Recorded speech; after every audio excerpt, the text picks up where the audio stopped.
Good morning everybody. So welcome to this new video on electric current. So आज तक electrostatics के ऊपर हम डिस्कशन कर रहे थे.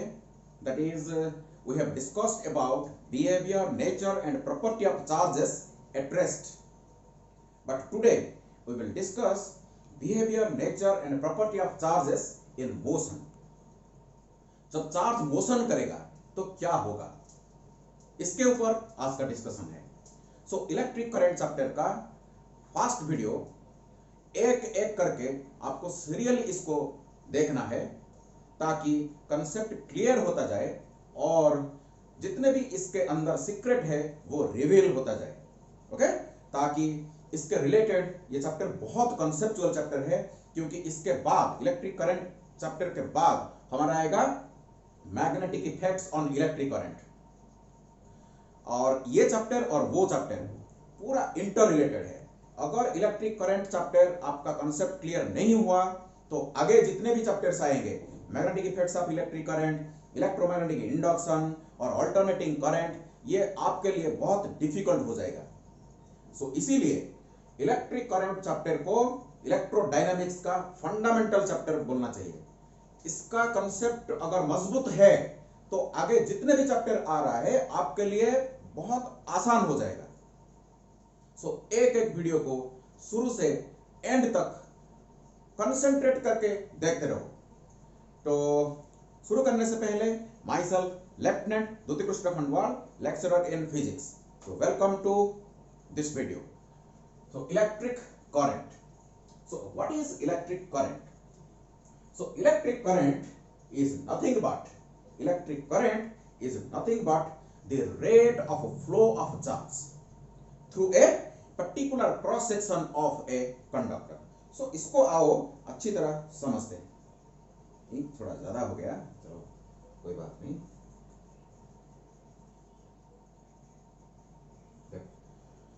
सपोज यहां एक कंडक्टर है, ये एक कंडक्टर है और ये भी एक कंडक्टर है.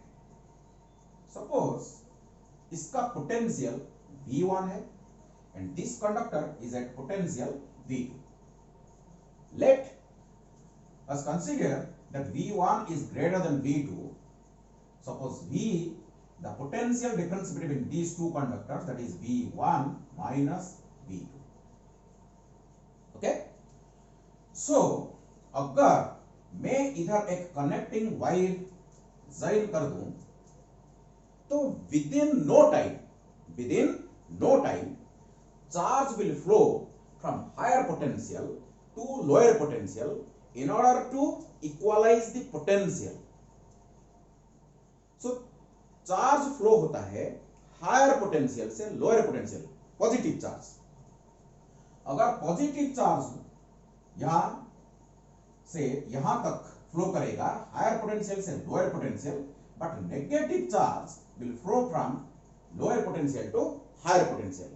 बट प्लीज एक मिनट, बहुत इंक फ्लो कर रहा है, सॉरी, बहुत सारा इंक हो गया.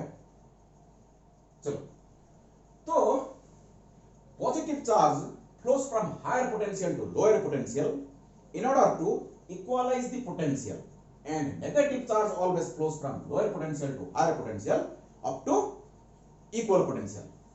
तो ये जो काम, ये जो phenomenon, it happens within no time. तो अगर मैं ये चार्ज फ्लो को कंटिन्यू रखना चाहता हूं, I want to maintain the flow of charge, तो मेरे को क्या करना पड़ेगा, इसको हायर पोटेंशियल में मेंटेन रखना पड़ेगा, इसको लोअर पोटेंशियल में मेंटेन करना पड़ेगा. तो ये करने के लिए I require a battery. I will connect A battery जिसका पॉजिटिव टर्मिनल को मैं इधर कनेक्ट कर दूं, जिसका नेगेटिव टर्मिनल को इधर में कनेक्ट कर दूं. तो ये बैटरी का काम क्या है? This battery is an element which will maintain the flow of charge by developing, by maintaining a potential difference between these two bodies. ये दो बॉडी का जो पोटेंशियल समान हो रहा था, चार्ज फ्लो होके जो पोटेंशियल समान हो जाता था, ये अगर मैं बैटरी कनेक्ट कर दूं, ये बैटरी क्या करेगा, ये दो बॉडी के बीच में जो पोटेंशियल डिफरेंस भी था इसको वो मेंटेन करेगा. Clear all of you? तो अगर potential difference will be maintained, then charge flow will continuous, charge flow will be continuous. So वही चार्ज फ्लो के बारे में हम आज डिस्कशन करेंगे. चलो, तो हम क्या करेंगे, एक कंडक्टर कंसीडर करेंगे, एक कंडक्टर कंसीडर करेंगे. ये मेरा एक कंडक्टर है. Okay, so there is a potential difference, there is a potential difference due to which charge is flowing. Positive charge flows from higher potential to lower potential and negative charge flows from lower potential to higher potential. इसके बारे में और बहुत सारा हम discussion आगे करेंगे. सो electric current को मैं डिफाइन करने जा रहा हूं. एक क्रॉस सेक्शन को कंसीडर करो, कोई भी एक क्रॉस सेक्शन को कंसीडर करो. इस क्रॉस सेक्शन देके suppose delta q charge flows from this side to this side or from this side to this side in time delta t. Okay, so if delta q of charge flows or passes through any of its cross section in time delta t, then average current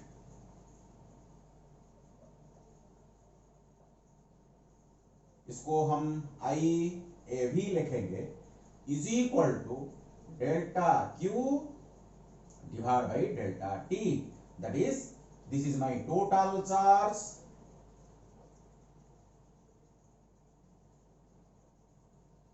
phloem divide by total time. Okay, this is our first formula. एक एक formula को हम list out करेंगे, एक एक formula को हम list out करेंगे. So this is my number 1 formula, यहां लिखते हैं, ये मेरा नंबर 1 फॉर्मूला. तो I average is equal to delta Q divide by delta T. So total charge, ये क्रॉस सेक्शन देके जितना चार्ज पास हुआ जितने टाइम में, इसका जो ratio total charge divide by total time is my average current. Okay, अगर आपको इंस्टेंटेनियस करंट चाहिए, इंस्टेंटेनियस करंट,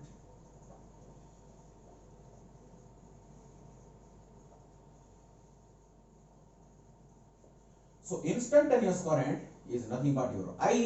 इसको कैपिटल आई लिख सकते हो, स्मॉल आई भी आप लिख सकते हो. Okay, so I is equal to limit delta T tends to 0 delta q divided by delta t, and this is represented by dq divided by dt. So current, instantaneous current is nothing but the rate of flow of charge. So current is nothing but, electric current is the rate of flow of charge with respect to time.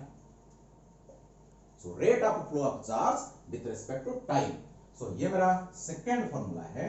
अगर आपको instantaneous current चाहिए, current at a particular instant of time, electric current at a particular instant of time आपको अगर चाहिए, तो ये formula हम use करेंगे, derivative of charge with respect to time, dq divide by dt.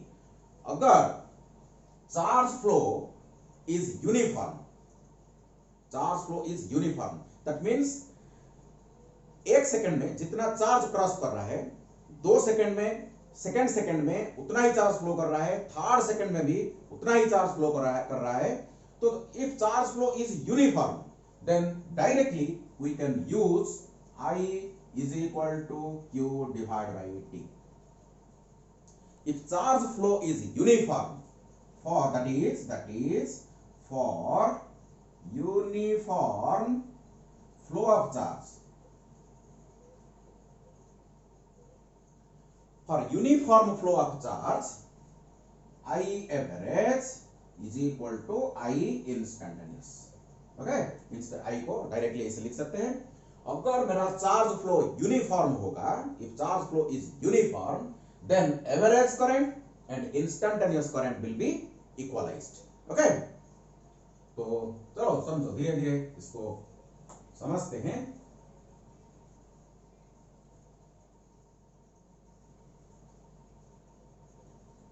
So regarding electric current कुछ notes हम collect करेंगे.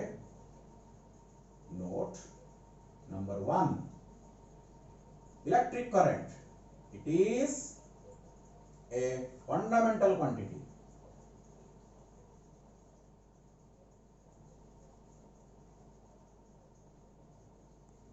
It is a fundamental quantity accepted in SI units. हमारा जो SI यूनिट्स है, इंटरनेशनल सिस्टम ऑफ यूनिट है, इसमें जो 7 fundamental quantity है, 7 फंडामेंटल क्वांटिटी में से electric current is one of them.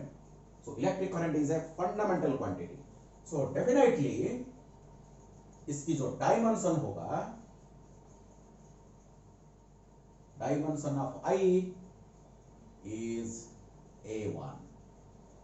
So dimension of I is A1. Electric current का डायमेंशन को A1 हम लिखेंगे. ओके? सो चलो नंबर 3 में इसके यूनिट के बारे में डिस्कशन करेंगे. यूनिट. सो यूनिट में एक नंबर में इन SI units it is ampere. Okay? SI unit में इलेक्ट्रिक करंट को एम्पियर में मेजरमेंट किया जाता है. Ampere is actually name of a great scientist. इसीलिए जब आप पूरा एम्पियर लिखोगे तो ए को स्मॉल लेटर में शुरू करना पड़ेगा. A must be written in small letter. Okay? अगर मैं एम्पियर लिख दूंगा ऐसे, this is the name of the scientist. If small letter में स्टार्ट होता है तो ये this is the unit of SI unit of electric current. तो हम डिफाइन करेंगे, हम अभी डिफाइन करेंगे व्हाट इज एक्चुअली एम्पियर क्या है.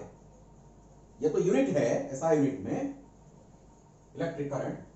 कितने करंट को एक कंडक्टर में कितने करंट फ्लो होने से हम बोलेंगे कि 1 एम्पियर करंट फ्लो हो रहा है. ओके? तो इसको डिफाइन करेंगे. You see, I is equal to Q divided by T. अगर 1 सेकेंड में 1 कूलम का चार्ज एक पर्टिकुलर क्रॉस सेक्शन देके पास कर रहा है तो हम बोलेंगे current through that conductor is 1 ampere. That is, so definition क्या होगा? Definition of ampere, if that means ऐसे भी लिख सकते हैं, current flowing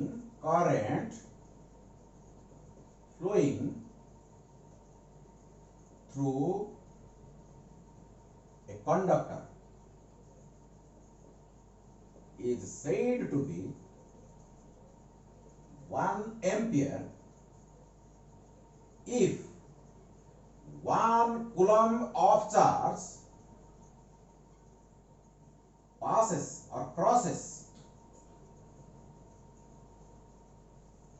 any cross section in 1 second. इसके फिजिकल सिग्निफिकेंस को अच्छी तरह समझो. अगर एक कंडक्टर में करंट फ्लो हो रहा है, तो इसकी कोई भी क्रॉस सेक्शन से अगर 1 सेकंड में 1 कूलम का चार्ज अगर क्रॉस कर रहा है तो ये कंडक्टर में जितने करंट फ्लो कर रहा है इसको हम 1 एम्पियर बोलेंगे. ओके? ये एक सिंपल डेफिनेशन है, लेकिन ये एम्पियर को हम magnetic effects of electric current के बाद एम्पियर को और भी एक डेफिनेशन हम देंगे. अभी वो डेफिनेशन आप समझ नहीं पाओगे, लेकिन फिर से एम्पियर को हम डिफाइन करेंगे. Okay? in other way, but this is the simplest definition of ampere. So एक सेकंड में अगर एक कूलम का चार्ज एक पर्टिकुलर क्रॉस सेक्शन दे के पास कर रहा है तो current flowing through this conductor is said to be 1 ampere. Clear? Okay. तो नंबर टू में सीजीएस सिस्टम में दो यूनिट है. एक है ESU of current and another unit EMU of current. इसको बोलते हैं electrostatic unit of current and this is called electromagnetic unit of current. Electrostatic unit of current and this is electromagnetic unit of current. इसको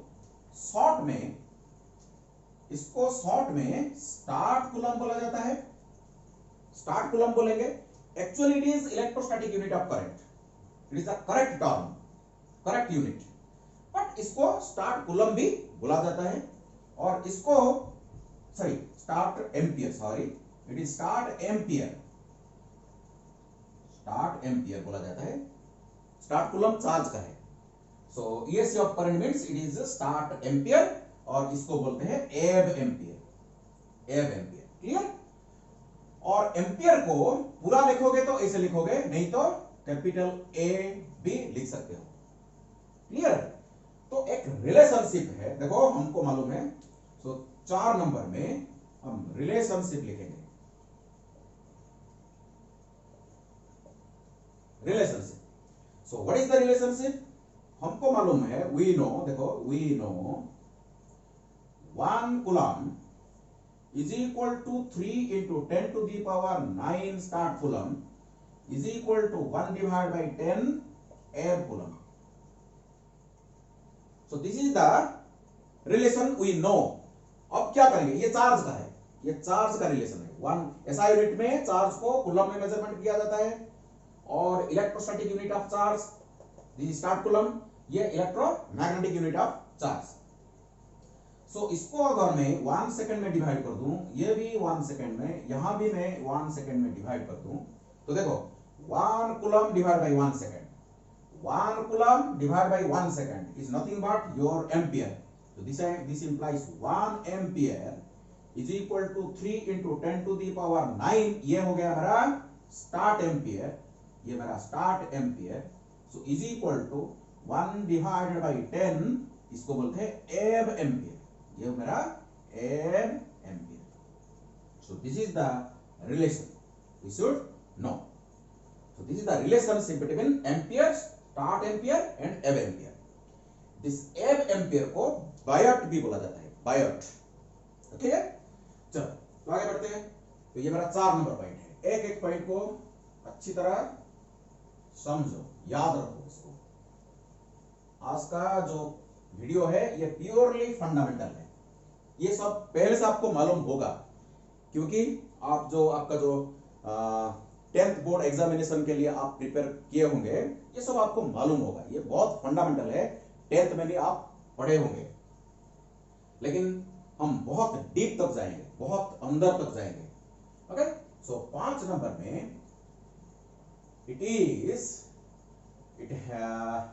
देखो convention, एक convention में आपको बताऊंगा. देखो कन्वेंशन क्या है. सपोज ये एक कंडक्टर है, and this end is at higher potential, and this end is at lower potential. Clear? This end is at higher potential, this end is at lower potential. Actually positive charge flows from higher potential to lower potential and negative charge flows from lower potential to higher potential. Clear? So conventionally it is taken for granted that the direction of the conventional direction of current is from positive, that means from higher potential to lower potential. Please keep in mind, मैं 4 point आपको बताऊंगा। Actually current का कोई direction नहीं है। देखो, current का कोई डायरेक्शन नहीं है, ये इसको बोलते हैं conventional direction of current.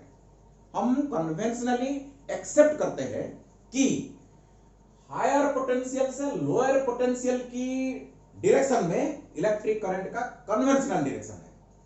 It's not the direction, it is conventional direction of current. So conventional direction of current is from higher potential to lower potential or along the direction of flow of positive charge. So the conventional direction of current is along the direction of positive charge. Positive charge जिधर flow करेगा, जिस direction में flow करेगा, उस direction को current की direction माना जाता है। क्लियर? नंबर 3, ऐसे भी मान सकते हो, opposite to the direction of flow of negative charge. Negative charge जिस डायरेक्शन में फ्लो करेगा, इसकी अपोजिट डायरेक्शन को कन्वेंशनल डायरेक्शन ऑफ करंट माना जाता है। नंबर 3। नंबर 4 में एक इंपॉर्टेंट पॉइंट मैं आपको बता रहा हूं। अगर मैं एक कंडक्टर लूंगा, normal conductor, uncharged conductor, neutral conductor में अगर लूंगा, okay, there is no potential difference. देखो, अगर एक कंडक्टर है, अगर एक कंडक्टर है, कोई भी शेप हो, इसको चार्ज दो तो इसका पोटेंशियल चेंज होगा। जितने चार्ज दोगे उतना पोटेंशियल बढ़ेगा। लेकिन ये जो अंदर का जितना भी पॉइंट है, अंदर जितने भी पॉइंट है, इसको बोला जाता है इक्विपोटेंशियल रीजन। कोई भी कंडक्टर के अंदर पोटेंशियल डिफरेंस, कोई भी दो पॉइंट के बीच में पोटेंशियल डिफरेंस 0 है, because potential at each and every point inside this region is 0। अगर ये कंडक्टर है तो क्लियर।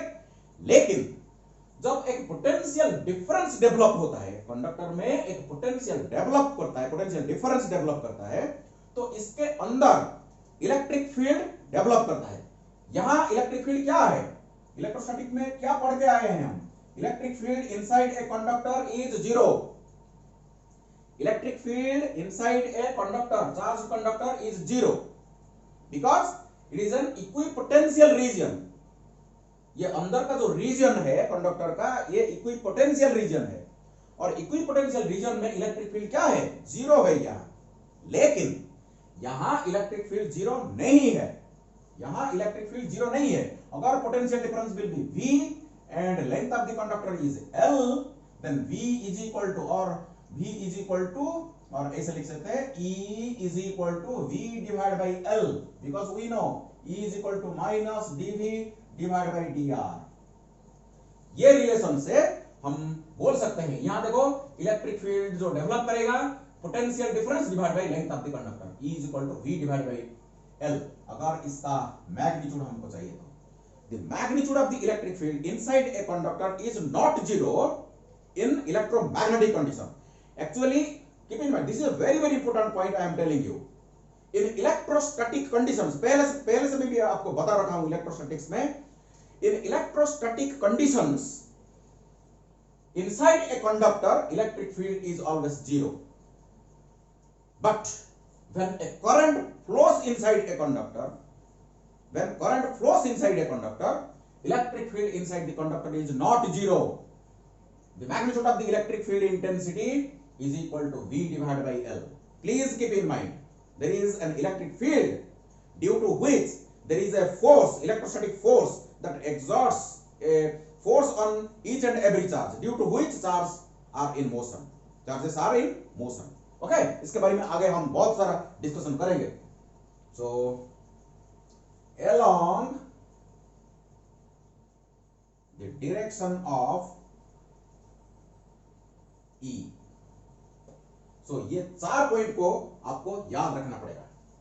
देखो, conventional direction of current, conventional direction of current is the direction from higher potential to lower potential. देखो, higher potential से lower potential की तरफ current का डायरेक्शन होगा, और along the direction of flow of positive charge होगा। Positive charge जिस direction में फ्लो करेगा उस डायरेक्शन को हम कन्वेंशनल डायरेक्शन ऑफ करंट मानेंगे, और नेगेटिव चार्ज जिस डायरेक्शन में फ्लो करेगा उसकी अपोजिट डायरेक्शन को कन्वेंशनल डायरेक्शन ऑफ करंट मानेंगे, और along the direction of electric field intensity. और इलेक्ट्रिक फील्ड इंटेंसिटी का डायरेक्शन किधर होता है? हायर पोटेंशियल से लोअर पोटेंशियल की तरफ। जो ई का डायरेक्शन है वही हमारा कन्वेंशनल डायरेक्शन ऑफ करंट है। क्लियर? ये 4 पॉइंट को प्लीज याद रखो। ये 4 पॉइंट सेम है। ये पॉइंट जो डिस्क्राइब कर रहा है ये वही बोल रहा है, ये वही बोल रहा है, ये भी वही बोल रहा है। Okay, different ways but the same thing. चलो आगे बढ़ते हैं। सो नंबर 6 पॉइंट में, it is a scalar quantity although a conventional direction is associated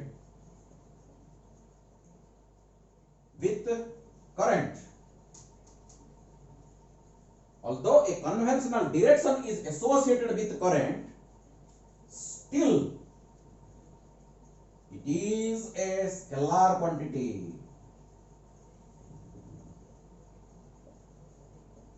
because it does not obey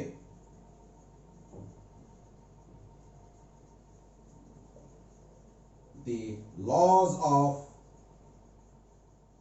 vector addition. कोई भी फिजिकल क्वांटिटी वेक्टर क्वांटिटी होने के लिए 3 कंडीशन सेटिस्फाई करना चाहिए।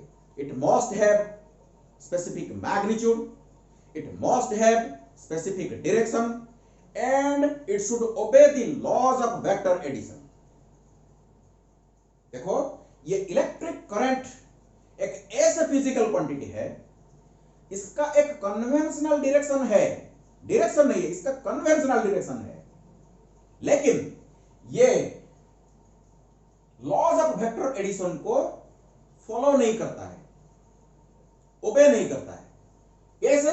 देखो, अगर यहां से एक करंट फ्लो होके आ रहा है, suppose I1 is the current flowing in this conductor and I2 is flowing in this conductor, and these two conductors are joined over here, and a third conductor is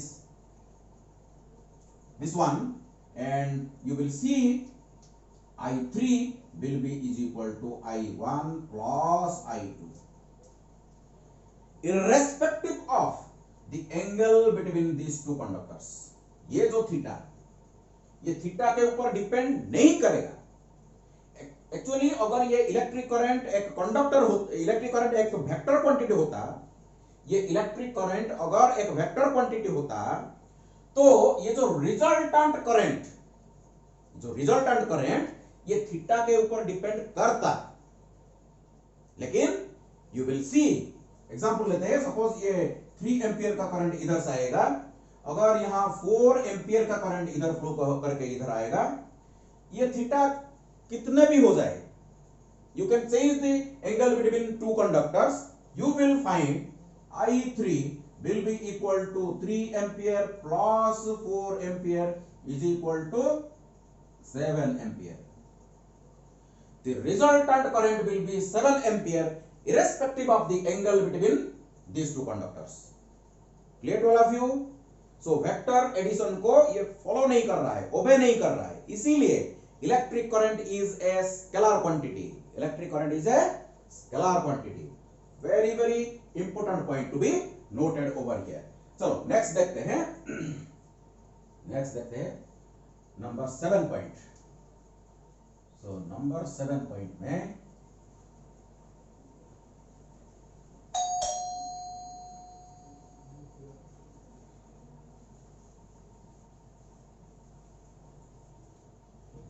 number 7 point में अगर हम metallic conductor के बारे में discussion करेंगे तो in case of metallic conductors, the charge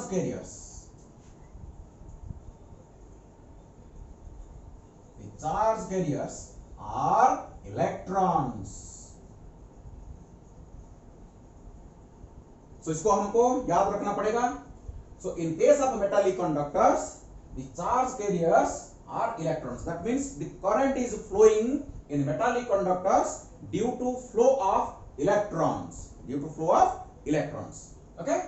And number 2 में in case of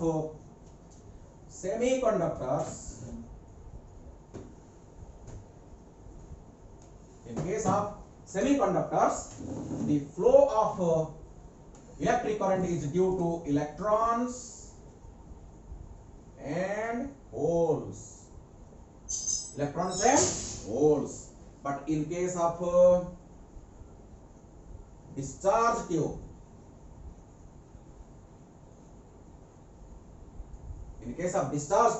ये मॉडर्न फिजिक्स में हम डिस्कशन करेंगे। इन case of discharge tube the flow of current is due to electrons and positive ions. In case of electrolytes,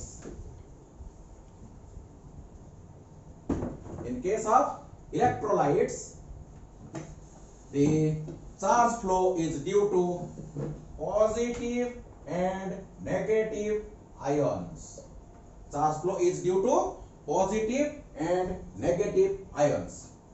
In case of vacuum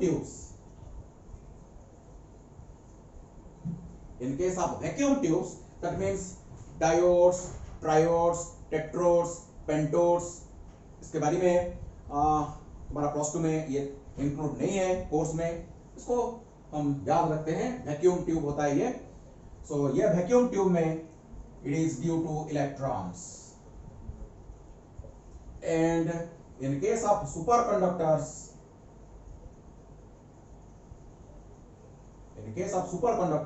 the flow of current is due to electrons.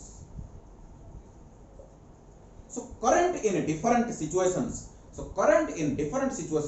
is due to different type of charge carriers. Okay, so in case of metallic conductors the current is due to electrons. In case of semiconductors the current is due to flow of electrons and holes. In case of discharge tubes the current is due to electrons and positive ions. In case of electrolytes, the charge flow, that means the current is due to positive and negative ions. Okay, and in case of vacuum tubes the flow is due to electrons, the current is due to flow of electrons, but in case of superconductors it is again due to flow of electrons. So these are very very important points we have discussed about electric current। 7 point, एक point very very important. Okay, so 8 number point में हम discussion करेंगे। देखो अगर 8 number point में देखो, अगर ये पॉइंट को हम डिस्कशन करेंगे। देखो ये I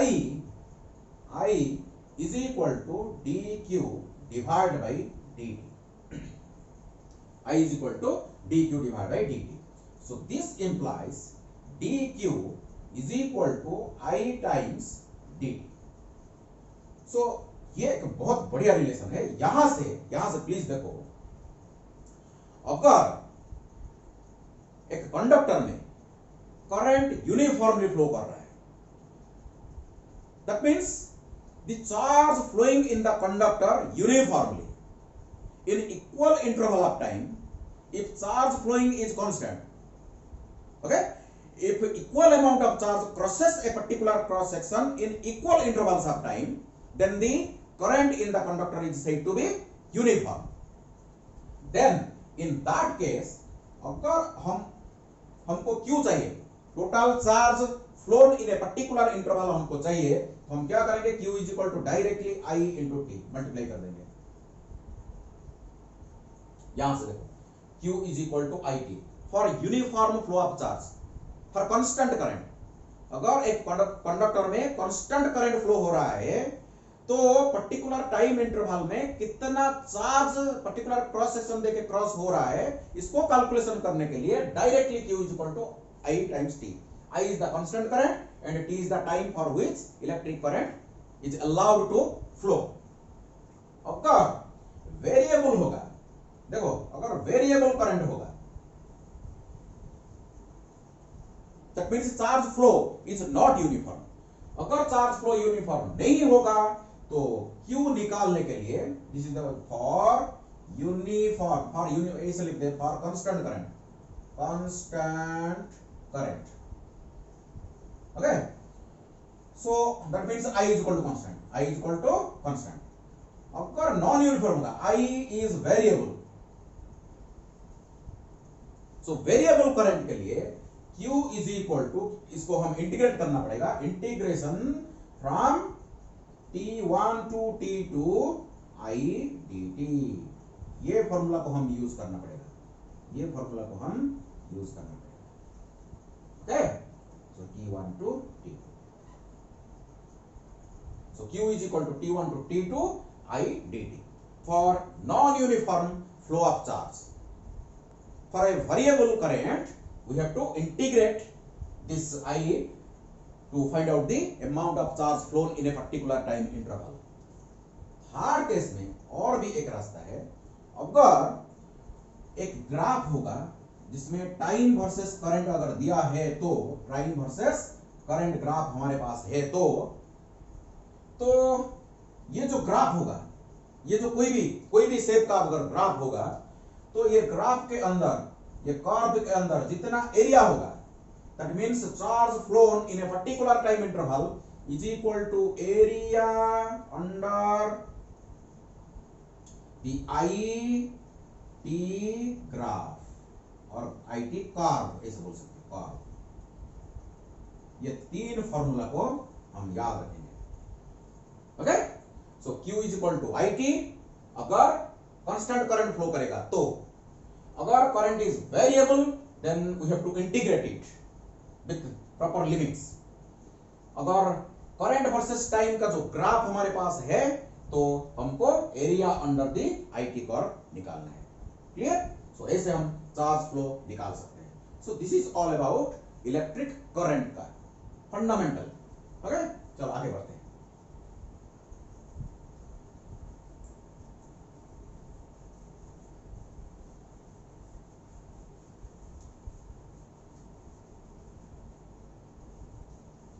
Listen.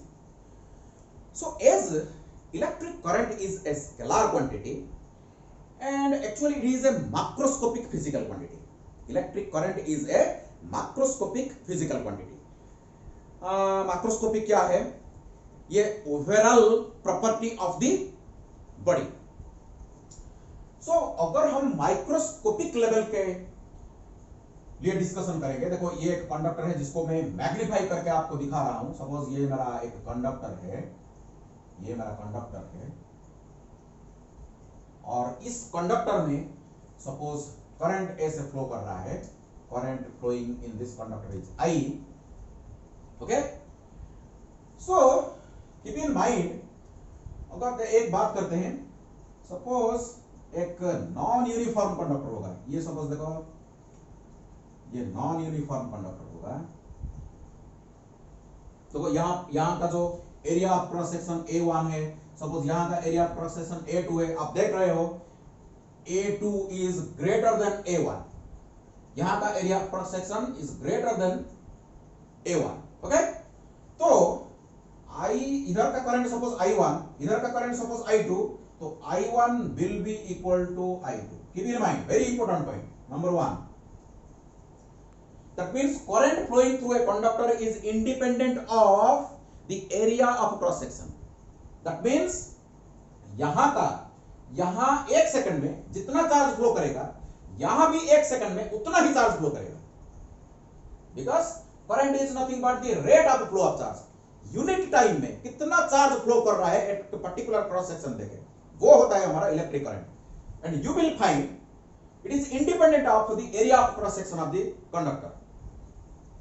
यहां देखो बड़ा है एरिया, यहां कम है, लेकिन एक सेकंड में यहां जितना चार्ज फ्लो करेगा, एक सेकंड में यहां भी उतना ही चार्ज क्रॉस करेगा। लेकिन यहां का ये पॉइंट का electric field E1 will be greater than E2। हम अभी एक ऐसे फिजिकल क्वांटिटी डिफाइन करने जा रहे हैं जो माइक्रोस्कोपिक लेवल में करंट को डिफाइन करेगा, माइक्रोस्कोपिक लेवल में करंट के साथ रिलेटेड रहेगा। देखो वही मैं डिफाइन करने जा रहा हूं। यहां का जो वेलोसिटी, यहां जो वेलोसिटी होगा, चार्ज का जो वेलोसिटी होगा, यहां का जो वेलोसिटी होगा v1 suppose that will be greater than v2।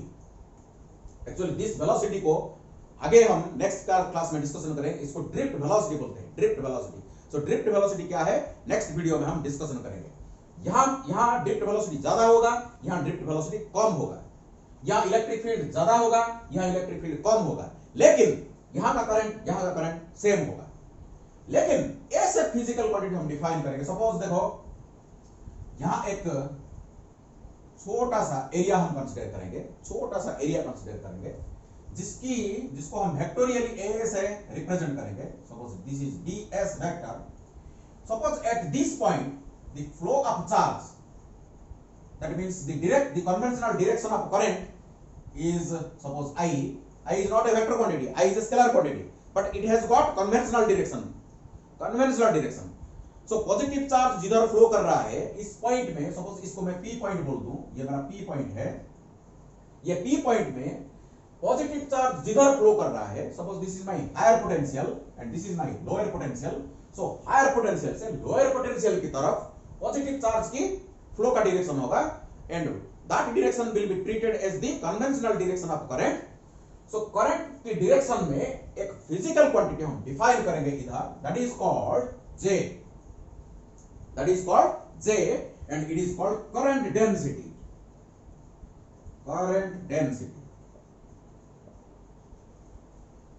So current density is a vector quantity. We are now going to define a new physical quantity which will be a vector quantity, and that is related to electric current, which is a scalar quantity. Electric current is a macroscopic property of the conductor, but current density is a microscopic property of the conductor. Okay?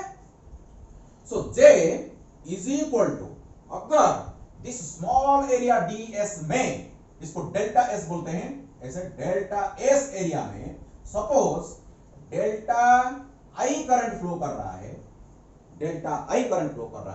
लेकिन J is equal to delta I divide by delta S, and this is called your average current density.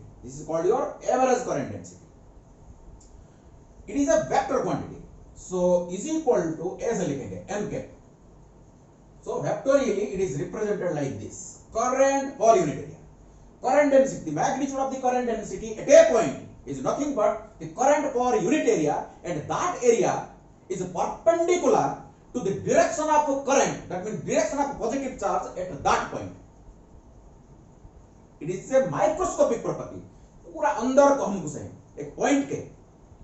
Current को define करने के लिए आपको अंदर जाना नहीं पड़ेगा। Overall property, it is the overall property. Total charge कितने फ्लो हो रहा है at a particular cross section in 1 second, that is the overall property. लेकिन current density is the microscopic property. Microscopic level में छोटा सा एरिया हम consider किया डेल्टा एस, इस delta S is perpendicular to the direction of flow of charge, positive charge at this point, that means direction of current को perpendicular, and current flowing per unit area is the magnitude of current density, and the direction of current density at this point is equal to the direction of flow of charge at that point, direction of flow of positive charge at that point, that means direction of current at that point. Clear? So इसको देखो हम ऐसे discussion करेंगे। देखो अगर ये मेरा conductor है, ये एरिया इज अंडर कंसीडरेशन। देखो करंट ऐसे फ्लो हो रहा है, current is flowing in this direction. The area, देखो area is perpendicular to the surface. Gauss's law में हम डिस्कशन किए हैं, the area vector is always perpendicular to the area under consideration. ये एरिया का डायरेक्शन है, एरिया वेक्टर का। And यहां देखो, ये मेरा करंट डेंसिटी का डायरेक्शन है, along the direction of current flow, along the direction of current flow, the direction of current density. Okay, तो यहां क्या होगा, there is a, you see there is a angle, there is an angle between area vector and current density vector. In this situation,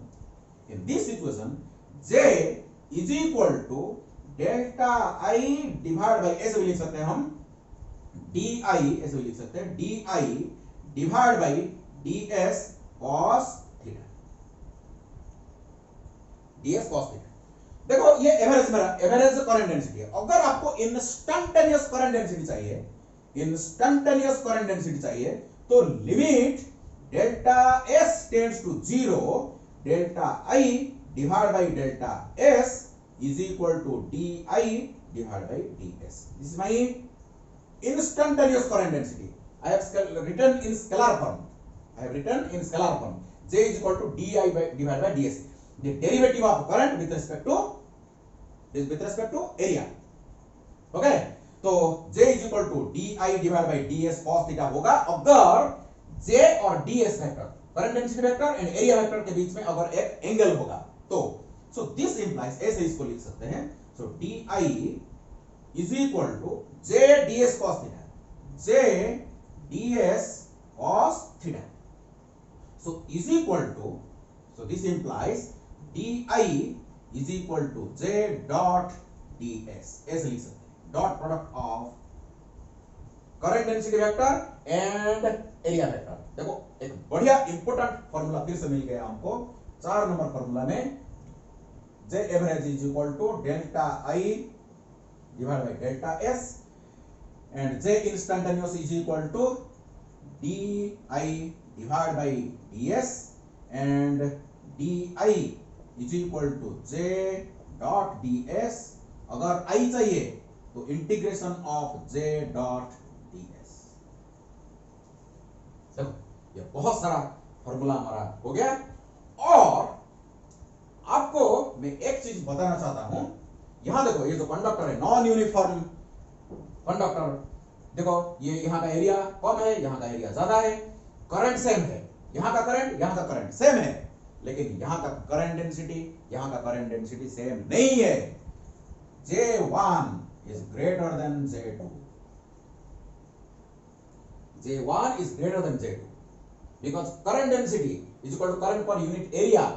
area कम होगा तो current density क्या होगा, ज्यादा होगा। तो यहां का करंट डेंसिटी ज्यादा है, यहां का करंट डेंसिटी कम है, लेकिन करंट इक्वल है। It is independent of area of cross section. Current in a conductor is independent of area of cross section, but V1 is greater than V2, E1 is greater than E2, J1 is greater than J2। Keep in mind, very important point। Okay, so this is all about your current density। तो current density का unit भी आपको मालूम होना चाहिए। बताओ unit क्या होगा। तो देखो you see, so J is equal to I divided by S, ऐसे लिख सकते हैं for uniform current flow in all cross sections. अगर कंडक्टर में देखो, एक कंडक्टर में यहां जितना करंट फ्लो रहा है, यहां से उतना, यहां उतना, अगर each cross section, small cross section में करंट का फ्लो अगर सेम होगा तो करंट डेंसिटी सेम होगा। कोई भी पॉइंट में करंट डेंसिटी का जो मैग्नीट्यूड सेम होगा।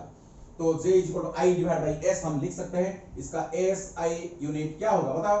SI यूनिट करंट को किस में मेजरमेंट करते हैं, एम्पियर। ये क्या होगा, metre square. So ampere per metre square is the SI unit of current density। So this is about your current density। Current is a scalar quantity, but current density is a vector quantity। Electric current is a macroscopic property of the conductor, but current density is the microscopic property of the conductor। Okay, when current is flowing through it। Okay, चलो, so इसके related कुछ numerical problems हम solve करते हैं। ये जितने भी फॉर्मूले देखो हम कलेक्ट कर दिए हैं, इसके रिलेटेड कुछ प्रॉब्लम्स लेते हैं ताकि कॉन्सेप्ट पूरा क्लियर हो जाए।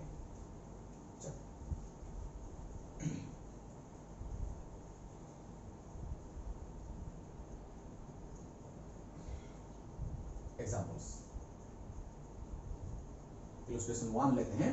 सपोज एक इलेक्ट्रॉन बीम फ्लो हो रहा है, ये एक इलेक्ट्रॉन बीम है,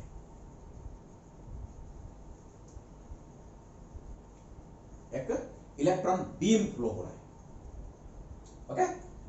एंड ये इलेक्ट्रॉन बीम का जो एरिया ऑफ क्रॉस सेक्शन दिया हुआ है 1 मिलीमीटर का स्क्वायर, इसको SI यूनिट में बदल देते हैं 10⁻⁻⁴ मीटर स्क्वायर। इतने एरिया ऑफ क्रॉस सेक्शन में इलेक्ट्रॉन्स पास होके जा रहे हैं, okay. Electron beam is passing and it is given that 6 into 10⁻16 electrons are crossing a particular cross section in 1 second, okay। Question को समझो, प्रॉब्लम को समझो, वेरी सिंपल, छोटे छोटे मैंने सिंपल प्रॉब्लम सॉल्व करेंगे, इसके बाद लेवल बढ़ाएंगे। So an electron beam is electrons are in motion and area of cross section through which electron beam is passing is 10⁻⁴ meter square, and it is found that 6 into 10⁻16 electrons are crossing this section in 1 second. Then what is the question? Question number 1, what is the average current? What is the current? What is the current? And number 2, what is the current density? Current density बताओ। Very simple. देखो I, मेरे को हमको आई चाहिए, आई is equal to क्या है, Q divide by T, see this formula, because the current flowing is uniform over here, current flowing is uniform, directly इस formula को हम यूज कर सकते हैं, I is equal to Q divide by T, but Q is equal to NE, electrostatics का हमारा first equation, electrostatics का first equation देखो, n electron, this is my n, एक सेकंड में 6 into 10⁻16 electrons are passing, divided by t क्या है, 1 second, so n is equal to 6 into 10⁻16 multiplied by e, एक electron का charge 1.6 into 10⁻⁻19 coulomb divide by 1 second. So इसको कर दो, so 6 16, so it is 9.6 into 10⁻³ ampere, okay। so this is coulomb, ऊपर का coulomb देखो, Ne 1.6 10⁻⁻19 coulomb is the electronic charge, so this is in coulomb, this is in second, coulomb per second is nothing but ampere, so this is the electric current that is flowing due to the flow of electrons। so ये मेरा A का answer था। चलो B का बताओ। सो J is equal to क्या है, current पर यूनिट एरिया, करंट पर यूनिट एरिया, इसको S लिख सकते हो, करंट पर यूनिट एरिया A लिख सकते हो, S लिख सकते हो। सो करंट क्या है मेरा 9.6 into 10⁻³ ampere divide by area, area देखो क्या है 10⁻⁴ मीटर स्क्वायर, तो इसका आंसर क्या आ जाएगा, देखो कैलकुलेशन करो, सो ये आ जाएगा 9.6 into 10⁻³ ampere per metre square, this is the answer. Very simple. Just use the formula. J is equal to I divided by S. J is equal to I divided by S for uniform flow of current through any of its cross section. Okay. So this is the simple problem. चलो और एक problem, 4-5 problem solve करते हैं related to this formula. चलो और एक problem लेते हैं। T is equal to 10 second, देखो 10 सेकेंड में क्या हो रहा है, 40 इलेक्ट्रॉन्स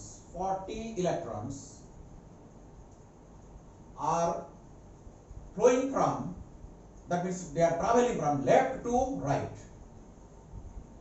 एक पर्टिकुलर क्रॉस सेक्शन देके 40 electrons are flowing from left to right and 40 protons are flowing from right to left, that means in this direction, right to left, clear to all of you? Through a particular cross section, it is given that 40 electrons are crossing from left to right and 40 protons are crossing from right to left. Question number 1, what about average current? ये zero है क्या? Is the average current zero? Is the average current zero? ये प्रश्न है, आपको yes और no बोलना है. ओके? सेकंड क्वेश्चन में अगर एवरेज करंट जीरो नहीं है तो what is average current? What is average current? So देखो, जो डिस्कशन हमारा हुआ है, कन्वेंशनल डायरेक्शन ऑफ करंट क्या था बताओ? The conventional direction of current is along the direction of flow of positive charge. देखो प्रोटॉन्स कहां protons are positively charged. Protons are positively charged. So positively charged particles are flowing from right to left.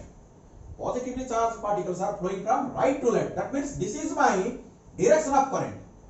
This is my direction of current. And electrons are flowing from left to right. That means negative charge जिधर flow कर रहा है इसकी opposite direction को current बोला जाता है. तो current over here is not zero. This is false. That means current, average current is not zero. This answer, average current is not zero because proton flow होने के लिए, प्रोटॉन जो flow हो रहा है इसके लिए जिस डायरेक्शन में करंट फ्लो कर रहा है, इलेक्ट्रॉन फ्लो करने के लिए भी करंट उस डायरेक्शन में फ्लो कर रहा है. तो total current is equal to current due to electrons plus current due to protons. So is equal to Q electron divide by time t1 plus Q protons divide by time t2. होगा कि नहीं? चलो, सो कितने electron flow कर रहा है? 40 electrons. So Ne, Q is equal to Ne. तो 40 into E divide by time कितना है? 10 second. So E is equal to क्या है बताओ? E बाद में इसको करते हैं. So again 40 into E divide by 10 second. ये प्रोटॉन का, ये इलेक्ट्रॉन का. प्रोटॉन का चार्ज, इलेक्ट्रॉन का चार्ज सेम है. ओके, तो इज इक्वल टू क्या हो जाएगा? देखो, सो 10 सेकेंड तो 80 E. So E is equal to क्या है? 1.6 इंटू 10 पर -19 कूलम. इसको कैलकुलेशन करो, हो जाएगा आपका. You will find that it is 1.28 into 10 to the power -18 ampere. चलो इसको कैलकुलेशन करो. So the current is 1.28 into 10 पर -18 एम्पियर. प्रोटॉन जिस डायरेक्शन में फ्लो कर रहा है वो होता है करंट का डायरेक्शन, और इलेक्ट्रॉन जिस डायरेक्शन में फ्लो कर रहा है opposite direction is the direction of current. तो दो करंट ऐड हो जाएंगे, दो करंट ऐड हो जाएंगे. क्लियर? चलो नेक्स्ट प्रॉब्लम.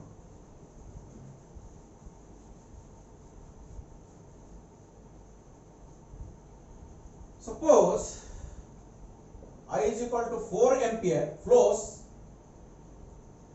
for 8 second. तो Q क्या है बताओ?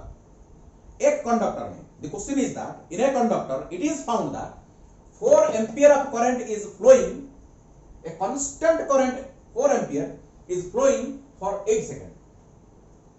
So what is the charge flow? Very simple. Q is equal to Q is equal to IT.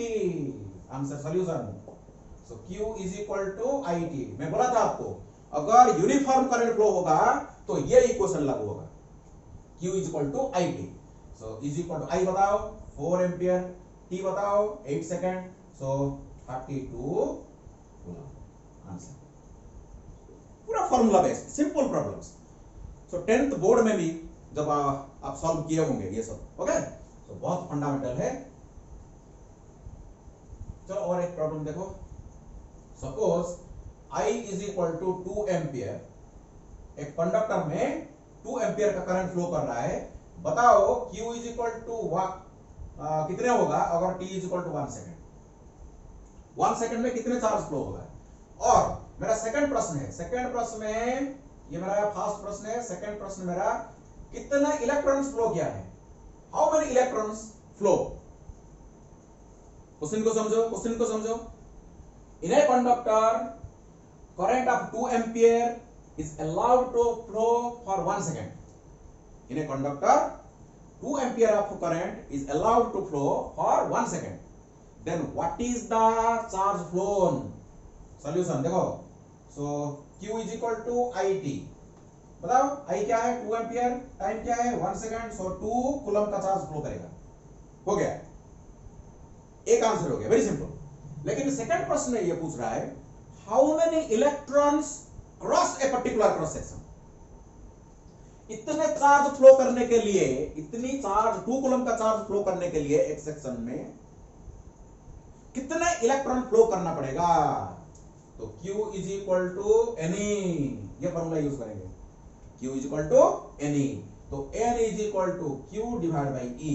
So Q होगा 2 कूलम, इलेक्ट्रॉन का चार्ज 1.6 इंटू 10 पर -19 coulomb. Coulomb coulomb cancels out, हमको एक number मिलेगा, इसको कैलकुलेशन कर दो। सो आपको कैलकुलेशन करना पड़ेगा, ये आपको मिलेगा 1.25 इंटू 10 पर 19, ये नंबर है, ये एक नंबर है। सो 2 कूलम चार्ज फ्लो करने के लिए कंडक्टर का एक पर्टिकुलर क्रॉस सेक्शन को क्रॉस करके 2 कूलम चार्ज फ्लो करने के लिए इतने इलेक्ट्रॉन क्रॉस करना पड़ेगा। You have to use this formula, number निकालने के लिए N is equal to Q divide by use करो। ओके, ठीक है, चलो आगे next problem. Suppose current in a conductor is 3 plus 2t. Current flowing in a conductor depends upon time. That means current is variable. As time increases, time always increases. As time elapses, current also increases and follows this formula. I is equal to 3 plus 2t. तो क्या प्रश्न है? What is Q? What is charge flown from t is equal to 0 second to t is equal to 4 second. So 0 second से 4 second के अंदर, 0 second से 4 second के अंदर what is the charge flown? What is the charge flown? And second में आपको पूछा गया एक, पहले इसको निकालते हैं, इसके बाद क्या करेंगे देखो, पहले चार्ज फ्लो निकाल। सो Q बताओ, अगर यूनिफॉर्म चार्ज फ्लो होगा तो ये फॉर्मूला यूज होगा, अगर नॉन यूनिफॉर्म चार्ज फ्लो होगा तो ये फॉर्मूला यूज होगा। तो देखो, so I is equal to dq divide by dt। So this implies dq is equal to I dt। So this implies, integrate कर दो, इसको इंटीग्रेट कर दो। सो 0 से q, सो लेफ्ट साइड हो गया q, right side t1 to t2। तो integration, time बताओ 0 से 4, सो 0 सेकंड से 4 सेकंड के बीच में कितना चार्ज फ्लो किया। सो I का वैल्यू देखो, it is 3 plus 2t times dt। चलो इंटीग्रेशन हो गया, finish. So is equal to ये हो जाएगा 3t प्लस हो जाएगा t square. Limiting values running from 0 to 4। Integration मालूम है ना, 3 कांस्टेंट है, dt का t, और ये 2 तो कांस्टेंट है, t square by 2 cancel out हो जाएगा, t square limiting value 0 to 4। सो इधर पका डाल दो। सो 4 3 जा 12 प्लस 4 4 जा 16। So is equal to 28 coulomb. 28 coulomb का चार्ज फ्लो होगा। अगर मैं आपको पूछूं कितना, बी में अगर पूछूं कितने इलेक्ट्रॉन्स फ्लो होंगे, N is equal to Q divide by E। इसको इलेक्ट्रॉन की चार्ज में डिवाइड कर दो, तो कितने इलेक्ट्रॉन फ्लो किया एक पर्टिकुलर क्रॉस सेक्शन देके वो भी आपको पता चल जाएगा। ठीक है, तो इंटीग्रेट करना पड़ेगा। अगर वेरिएबल करंट होगा तो चार्ज निकालने के लिए आपको इंटीग्रेट करना पड़ेगा। देखो इंटीग्रेशन को देखो। सो चलो और एक प्रॉब्लम लेते हैं। सपोज आपको एक ग्राफ दिया गया है, this is current versus time, instantaneous current versus time का एक ग्राफ आपको मिला है, and this graph is like this. ये मेरा 4 सेकंड है, ये current is in ampere and time is in second. ये मेरा 4 पॉइंट है, ये सपोज मेरा 10 है। This is the graph. एक कंडक्टर में करंट ऐसे फ्लो हो रहा है जो कि ये ग्राफ को फॉलो कर रहा है। ओके, करंट वर्सेस टाइम का ग्राफ ये है। बताओ what is the charge flown in 4 second. 0 से 4 सेकंड के बीच में कितना चार्ज फ्लो किया। मैंने आपको बताया था, 3 केसेस बताया था। अगर यूनिफॉर्म चार्ज फ्लो होगा तो Q is equal to I T, अगर नॉन यूनिफॉर्म चार्ज फ्लो होगा तो Q is equal to integration I D T between proper limits. अब जो प्रॉब्लम सॉल्व किया हम, और थर्ड केस में आपको बताया था अगर हमारे पास आई टी का ग्राफ है तो चार्ज निकालने के लिए ये एरिया निकालना है। So Q is equal to area under I T car, so is equal to half base to height. So area of a triangle, ये ट्रायंगल है, तो area is equal to half base into height. तो half base बताओ 4, ये 0 है तो 4 मेरा base है, हाइट मेरा 10 है, तो 2 2 जा 20 कूलम का चार्ज फ्लो करेगा। अगर ऐसे करंट फ्लो हो रहा है तो 20 कूलम का चार्ज एक पर्टिकुलर क्रॉस सेक्शन देके फ्लो करेगा। ये एक टाइप है। ओके, सो डिफरेंट टाइप का प्रॉब्लम हम सॉल्व करेंगे। सो नेक्स्ट प्रॉब्लम देखते हैं। नेक्स्ट प्रॉब्लम में आपको दिया गया, देखो, current is decreasing, that means I is decreasing from 4 ampere to 0 ampere linearly. एक कंडक्टर में current is gradually decreasing, linearly decreasing, very important point, linearly decreasing from 4 ampere to 0 ampere। तो please बताओ what is the charge flown in 10 second. Okay, linearly in 10 second. देखो याद है, so I is decreasing from 4 ampere to 0 ampere linearly in 10 seconds। Then what is the charge flown in that time interval 10 second. Question को समझो, conductor में current flow हो रहा है, कितना फ्लो कर रहा था 4 ampere, and this current gradually decreases, linearly decreases to 0 ampere. 4 ampere से 0 एम्पियर को करंट पहुंचने के लिए 10 सेकंड लग रहा है, 10 सेकंड लग रहा है। तो इतने टाइम में कितना चार्ज फ्लो करेगा एट पर्टिकुलर क्रॉस सेक्शन देके। तो Q इज इक्वल टू बताओ, तो Q इज इक्वल टू, देखो ये इक्वेशन को हम यूज करेंगे, ये इक्वेशन को। So delta Q is equal to I average multiplied by delta T, this equation. So delta Q is equal to I average multiplied by delta T। देखो current uniformly decrease हो रहा है, अगर uniformly decrease हो रहा है तो average current क्या होगा, 4 ampere plus 0 ampere divide by 2 होगा कि नहीं।